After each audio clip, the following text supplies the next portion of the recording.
Entre 1921 et 1929, les États-Unis donnent l'image d'une population vivant dans la meilleure société possible, malgré la prohibition et le développement du gangstérisme.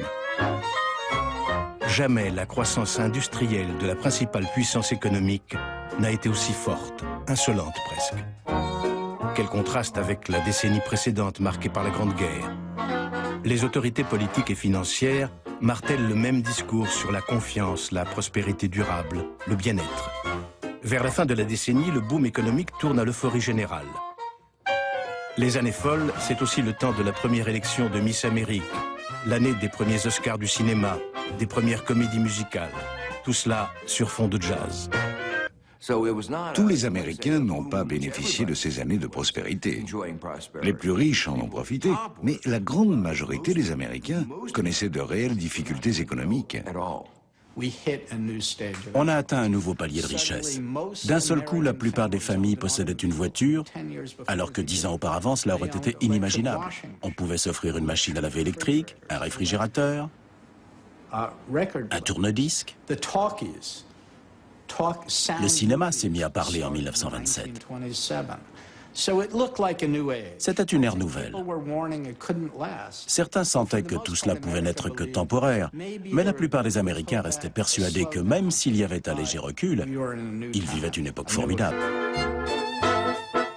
En 1919, il y avait aux États-Unis 6 millions d'automobiles. 10 ans plus tard, 27 millions. Une pour 5 Américains. Cette période correspond également à l'âge d'or de Wall Street qui passionne les gens. En plus des vrais professionnels, beaucoup d'Américains de conditions modestes se mettent à placer leurs espoirs et leur argent en bourse.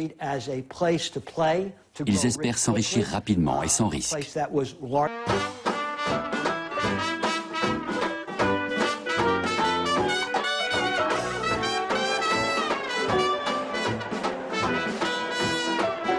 Les Américains se jettent à corps perdu dans le boursicotage.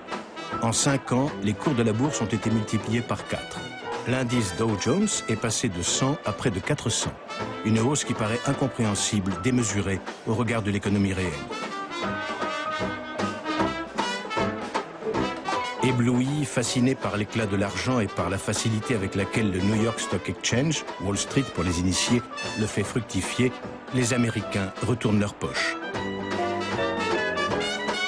En 1929, 2 milliards de dollars sont investis sur le marché.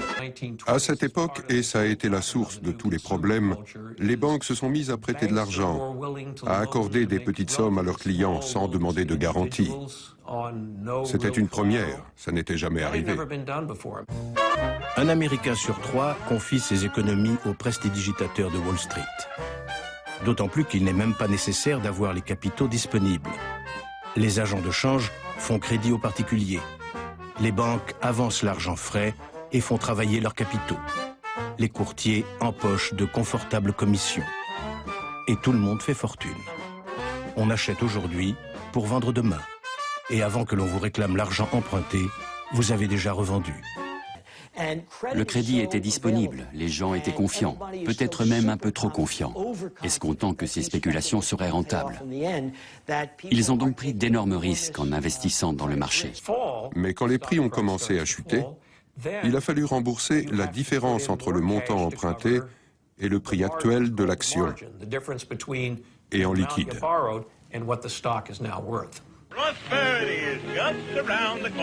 Le nouveau président des États-Unis, Herbert Hoover, a fait toute sa campagne sur un même thème.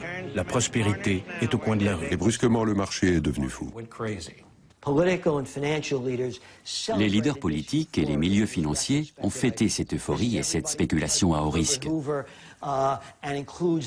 Le président Herbert Hoover et les principaux banquiers du pays aussi. Les gens étaient encouragés dans cette confiance aveugle par les hommes les plus prudents et les plus sages. L'élite financière déclarait que tout allait pour le mieux. Il n'y avait aucune raison de penser que ça s'arrêterait un jour de monter. Les gens en étaient convaincus.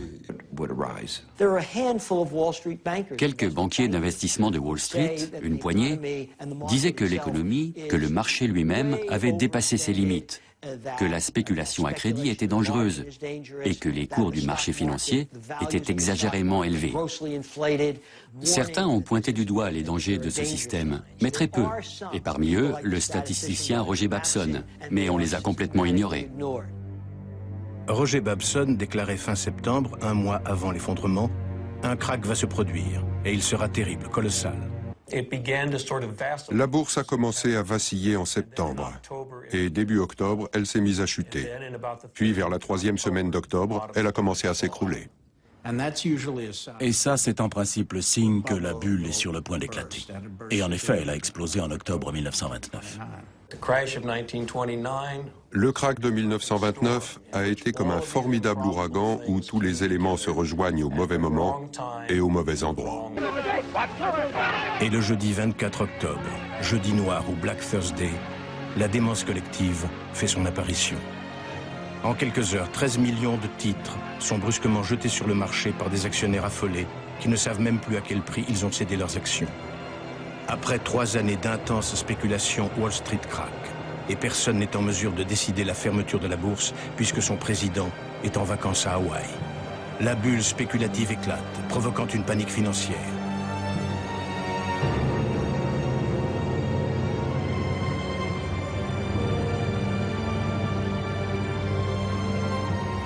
Par un effet de domino, c'est l'ensemble de la bourse qui s'effondre. Les pertes cumulées représentent 30 milliards de dollars, 10 fois le budget de l'État fédéral américain et plus que ce que les États-Unis avaient dépensé pendant toute la Première Guerre mondiale. En 6 jours, les cours moyens vont baisser de 50% et ne cesseront de tomber. Et, fait encore plus inusité, la chute de la bourse va continuer en cascade. Un effet boule de neige après 1929. De plus en plus de banques ont fait faillite. Si vous aviez déposé votre argent dans une de ces banques, vous aviez tout perdu. Donc il y a eu une ruée sur les banques. Et là, vous êtes face à une crise financière. D'un seul coup, la totalité des banques ne peut plus prêter d'argent. Les gens ne peuvent plus acheter de maisons. C'est un cercle vicieux. La récession fonctionne comme ça. Les sociétés licencient leurs employés parce qu'ils ne peuvent plus payer leurs salaires. Ils ne peuvent plus emprunter pour faire tourner leurs usines. Les entreprises mettent la clé sous la porte. Les gens sont au chômage. Ils arrêtent de dépenser, de consommer. Ils dépensent moins d'argent. Les sociétés cessent de faire des profits. Et ce cercle vicieux entraîne l'économie dans une descente sans fin, vers une spirale mortelle. Qui est touché par la dépression? Les pauvres ont toujours été pauvres. Ça n'avait rien de nouveau. C'était juste un peu plus dur. Les riches, s'ils avaient 20 millions de dollars et qu'ils en avaient perdu 10 ou 12, il leur en restait quand même 8 millions pour vivre. Non, c'est la classe moyenne qui a été la plus touchée. Ceux qui découvraient une nouvelle façon de vivre, la société de consommation.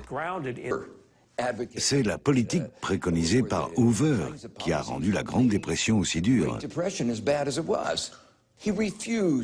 Il refusait de donner ce coup de fouet dont le pays avait besoin. Il ne comprenait pas la profondeur du problème et n'appliquait pas les mesures appropriées. Pour restaurer la confiance des milieux financiers, Hoover a décidé de rapatrier d'urgence aux États-Unis tous les capitaux prêtés à l'Allemagne. Une mesure dévastatrice et une erreur monumentale. Dès le premier mouvement de retrait, c'est la catastrophe pour l'économie allemande. Le montant des prêts américains est hallucinant. La Reichsbank doit transférer aux États-Unis 14 milliards de dollars en or et en devises. Les épargnants sont ruinés. Les banques, vides, assiégées. En Allemagne, la production industrielle s'effondre. Les faillites se multiplient. Le nombre de chômeurs dépasse les 6 millions, alimentant la désillusion et la colère de la population.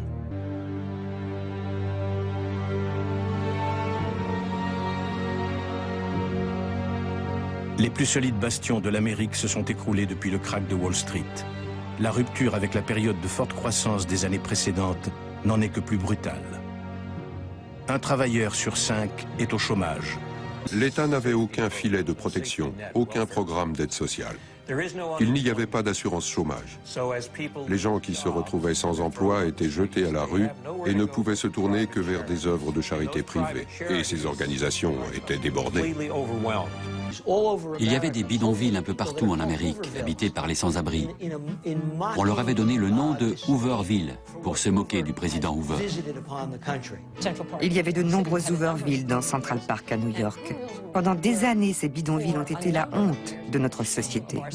Once I carried my friends out for a mighty good time. Fine bootleg liquor, champagne and wine. Then I begun to fall so low. Didn't have no money and no place to go. If I get my hands on a dollar again, I'm gonna hold on to it till the eagle grins, because nobody knows you when you're down and out. In your pockets, not one penny, and your friends you have not any, but